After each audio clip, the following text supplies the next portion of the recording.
Dear students, मैं राजकुमार सिंघल।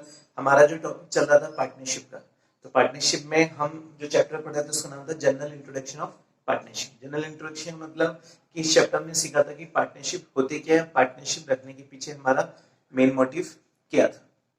फिर हमने बात की थी टाइप्स ऑफ पार्टनरशिप की, जिसमें हमने बताया था कि पार्टनरशिप कितने टाइप्स की होती है। आज हम बात करेंगे पार्टनरशिप डीड की।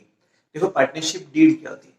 देखो जनरली क्या होता है कि जो कंपनीज होती है, तो कंपनीज का तो क्या होता है, कंपनी एक्ट 2013 के अनुसार कंपनीज का क्या होना चाहिए, रजिस्ट्रेशन होना चाहिए। लेकिन यहाँ पर ये माना जाता है कि पार्टनरशिप एक्ट ही कहते हैं कि पार्टनर्स के बीच में, मतलब पार्टनरशिप फर्म का रजिस्ट्रेशन जरूरी नहीं है, लेकिन पार्टनर्स के बीच में क्या होनी चाहिए, पार्टनरशिप डीड होनी चाहिए। पार्टनरशिप डीड क्यों होनी चाहिए, अगर मान लो पार्टनर्स के बीच में पार्टनरशिप डीड नहीं होगी तो कल को क्या होगा, जो प्रॉफिट होगा उस प्रॉफिट को डिस्ट्रीब्यूट करने के लिए क्या होंगे, झगड़े होंगे, नहीं होंगे। इसलिए पार्टनरशिप फर्म क्या कहती है कि जनरली पार्टनर्स के बीच में क्या होनी चाहिए, पार्टनरशिप डीड होनी चाहिए, जो ऑरल भी हो सकती है और रिटर्न में भी हो सकती है। लेकिन बेस्ट कौन सी मानेगी, रिटर्न। इसलिए आजकल जो पार्टनरशिप बनती है वो किस में होती है, रिटर्न्स में होती है, जिसको हम क्या बोलते हैं, it is also called articles of partnership. अब बात आता है कि जो पार्टनरशिप डीड होती है उसमें कौन कौन से पॉइंट्स होने चाहिए। इसमें क्या कह रहा है कि the partnership deed should contain the following points, मतलब जो पार्टनरशिप डीड होती है उसमें कुछ पॉइंट्स होने चाहिए। जैसे हम बात करें name and address of the firm, मतलब जिस फर्म के नाम से आप बिजनेस करोगे तो उसका नाम क्या होना चाहिए, उसका एड्रेस क्या होना चाहिए। सेकंड क्या हो रहा है कि प्रॉफिट शेयरिंग रेशो, कि पार्टनर्स के बीच में अगर प्रॉफिट होगा तो उस प्रॉफिट को कौन से रेशो में बांटेंगे। एंड थर्ड क्या है, method of recording of firms accounts, मतलब फर्म की जो आप अकाउंटिंग रखोगे तो उसमें कौन से मेथड्स को फॉलो करना चाहिए। जैसे मान लो हम पार्टनर्स कैपिटल अकाउंट की बात करें, तो जब हम पार्टनर्स कैपिटल अकाउंट रखते हैं तो हमारे पास दो अकाउंट्स आते हैं कि फिक्स रखें या फ्लैक्चुएटिंग। तो पहले से डिसाइड होगा कि भाई पार्टनरशिप हम कौन से अकाउंट को मेंटेन करें, फिक्स मेथड को या फिर फ्लैक्चुएटिंग को। तो ये भी सब क्या होना चाहिए, पार्टनरशिप डीड में होना चाहिए। फिर आता है amount of capital to be contributed by each partner. Each partner का मतलब कि जितने भी पार्टनर्स हैं तो वो बिजनेस में कितना पैसा कंट्रीब्यूट करेंगे, तो ये भी किसमें होना चाहिए, पार्टनरशिप डीड में। फिर आता है हमारा इंटरेस्ट ऑन कैपिटल, कि अगर किसी पार्टनर ने पैसा ज्यादा लगाया है तो क्या उनके बीच में पार्टनर्स को उनकी कैपिटल पे क्या देना चाहिए, इंटरेस्ट देना चाहिए। या फिर मान लो किसी पार्टनर ने पार्टनरशिप फर्म से कोई ड्राइंग्स किया तो उस ड्राइंग्स पे कितना इंटरेस्ट देना चाहिए, मतलब कितना इंटरेस्ट चार्ज करना चाहिए। ये सब किस में होना चाहिए, पार्टनरशिप डील में। फिर हम बात कर रहे थे salary, commission, bonus of the partner, कि क्या पार्टनर्स को सैलरी, कमीशन या बोनस देना चाहिए। फिर आता है rules to be followed in case of admission of a partner, कि अगर कोई पार्टनर पार्टनरशिप फर्म में क्या कर रहा है, एडमिशन कर रहा है, तो उस केस में क्या रूल्स होने चाहिए। तो ऐसे बहुत सारे पॉइंट्स हैं, तो ये मैंने आपको कुछ स्पेसिफिक पॉइंट बताए। तो इन पॉइंट्स क्या होने चाहिए, पार्टनरशिप डीड में होने चाहिए। अगर मान लो पार्टनर्स के बीच में अगर ये पॉइंट नहीं होंगे तो क्या होगा, पार्टनर्स के बीच में झगड़ा होगा, नहीं होगा। तो अब अपन वो रूल सीखेंगे in the absence of partnership deed. हम बात करें यहाँ पर in the absence of partnership deed. In the absence का मतलब कि कई बार क्या होता है कि जो पार्टनर्स होते हैं उनके बीच में पार्टनरशिप डीड नहीं होती है, और जब पार्टनरशिप डीड नहीं होगी तो उस केस में क्या होता है कि जो प्रोविजंस हैं of the Indian partnership act 1932 is apply, मतलब इंडियन पार्टनरशिप फर्म के जो प्रोविजंस है वो 1932 अप्लाई होते हैं। अप्लाई क्या होते हैं कि पहला पॉइंट क्या कह रहा है, sharings of profit and losses are to be shared equally. कहने का मतलब ये हो रहा है कि अगर पार्टनर्स के बीच में पार्टनरशिप डीड नहीं है तो ऐसी स्थिति में जो प्रॉफिट डिस्ट्रीब्यूट होगा वो पार्टनर्स के बीच में इक्वली होगा। मतलब ऐसा नहीं कि किसी पार्टनर ने ज्यादा पैसा लगा रखा है तो उसको ज्यादा पैसा मिलेगा, ऐसा नहीं है। अगर पार्टनरशिप डीड नहीं है तो ऐसी स्थिति में जो भी बिजनेस में प्रॉफिट हो या लॉस वो पार्टनर्स के बीच में क्या होगा, इक्वली शेयर होगा। दूसरा होता है इंटरेस्ट ऑन कैपिटल, तो no interest on capital is to be paid. अगर पार्टनर्स के बीच में डीड नहीं है तो ऐसी स्थिति में किसी भी पार्टनर्स को कैपिटल पे इंटरेस्ट नहीं देंगे, चाहे किसी भी पार्टनर ने कितना भी पैसा लगाया। जैसे मान लो for example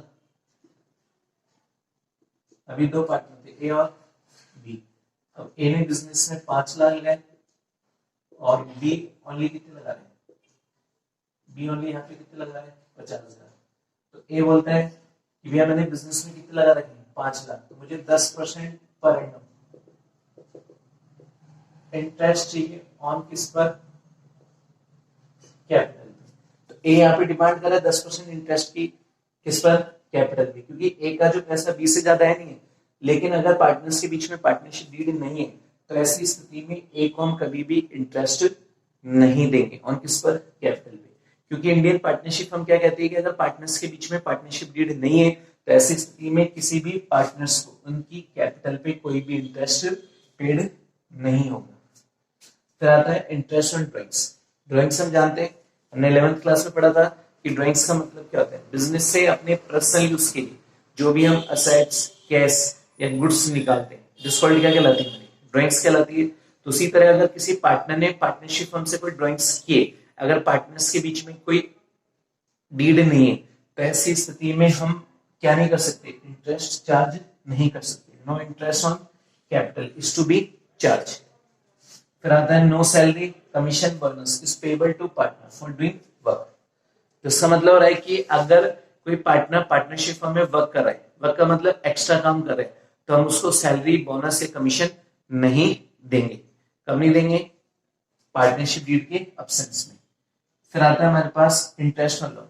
interest on loan का मतलब कि अगर किसी पार्टनर ने पार्टनरशिप हमको एज ए लोन के रूप में पैसा दे रखा है तो पार्टनरशिप हम उसको 6% पर एंडम, पर एंडम का मतलब होता है पर ईयर, कि 6% पर ईयर क्या देगी, इंटरेस्ट देगी, चाहे पार्टनर्स के बीच में पार्टनरशिप डीड हो या ना हो। तो कहने का मतलब अगर किसी पार्टनर ने एज ए लोन के रूप में पैसा दे रहे, लोन का मतलब होता है कि उस पार्टनर ने पार्टनरशिप हमको पैसा कैपिटल के रूप में नहीं, लोन के रूप में दे रखा है, तो पार्टनरशिप हम उसको एक्स्ट्रा कमीशन देगी, ओ सॉरी पार्टनरशिप हम उसको क्या देगी, इंटरेस्ट देगी। कितना परसेंट से, 6% पर एंडम से। तो ये रूल कब एप्लीकेबल होते हैं, जब पार्टनर्स के बीच में क्या नहीं होती, पार्टनरशिप डीड नहीं होती। जैसे मान लो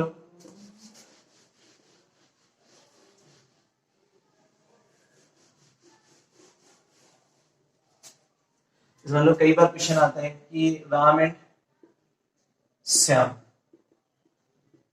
आर partners but